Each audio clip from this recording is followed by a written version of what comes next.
Hello and welcome guys, this is Hiren from dkwebtech.com। So guys, आज हम सीखेंगे कि फोटोशॉप में अगर फोटो के ऊपर माला पड़ा हुआ है तो कैसे रिमूव कर सकते हैं। बहुत ही इंटरेस्टिंग होने वाला है वीडियो गाइस। सो सबसे पहले हम क्या करेंगे, टूल्स में आएंगे और टूल्स में हम यूज़ करेंगे क्लोन स्टैम्प टूल्स। और गाइस फोटो के ऊपर चलते हैं और थोड़ा सा जूम कर लेते हैं और ऑल्ट को हिट करते हुए ऑल्ट को प्रेस करके रखेंगे और कहीं पे भी इसको क्लिक कर देंगे। शायद आपको अगर टूल यूज़ करना नहीं आता है तो आप कमेंट करके बताओ, तो मैं आपको टूल बारीकी से बताऊंगा कि कैसे क्या आप यूज़ कर सकते हैं। सो फिलहाल हम ऑल्ट के साथ में इसको कहीं पे क्लिक कर देंगे जैसा हमको स्पेस वहाँ पे चाहिए। तो जैसे ये फ्लावर्स हमको रिमूव करना है। सो बस अब हमें क्या करना है, सबसे पहले गाइस, सबसे पहले आपको फोटो का सिलेक्शन कर लेना है। चूँकि यहाँ पे 4 लेयर्स हैं, हमारी जो फोटो है वो ये है। सो अब फोटो वाली लेयर हमारी सिलेक्टेड है गाइस। सो अभी हम यहाँ पे फिर से हम ऑल्ट को होल्ड करते हुए क्लिक कर देंगे और बस धीरे धीरे धीरे धीरे से स्टार्ट कर देंगे।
सो गाइज, जैसे कि आप यहाँ पे देखेंगे, जो फोटो से माला था वो रिमूव हो चुका है। मैं आपको दिखाना चाहूँगा।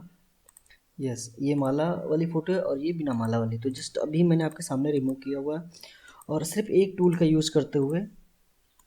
वो टूल है आपका क्लोन स्टैम्प टूल बस मैं आपको थोड़ा सा समझाना चाहूँगा कि इसमें आपको परेशान होने की कोई ज़रूरत नहीं। जैसा भी आपको कॉपी करना है तो उस टूल्स को सिलेक्ट करके ऑल्ट को वहाँ पे थोड़ी देर के लिए छोड़ देंगे, बस वैसा ही कॉपी करना चालू कर देता है। तो ये इजी एक टूल है, इस तरीके से आप कर सकते हैं। यहाँ पे सिर्फ और सिर्फ मैंने क्लोन टूल सिंगल टूल का यूज़ किया हुआ है और काफ़ी बेहतरीन टूल है, बहुत जगह पे यूज़ होता है। थोड़ा सा टाइम ज़्यादा लगा, मैंने टाइम लैप्स किया इसमें ताकि आपको शॉर्ट में ज़्यादा दिखा सकूँ।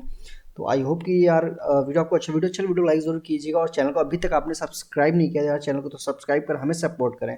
तो चलिए गाइस मिलते हैं नेक्स्ट और एक नए एपिसोड में, तब तक के लिए bye bye and thanks for watching.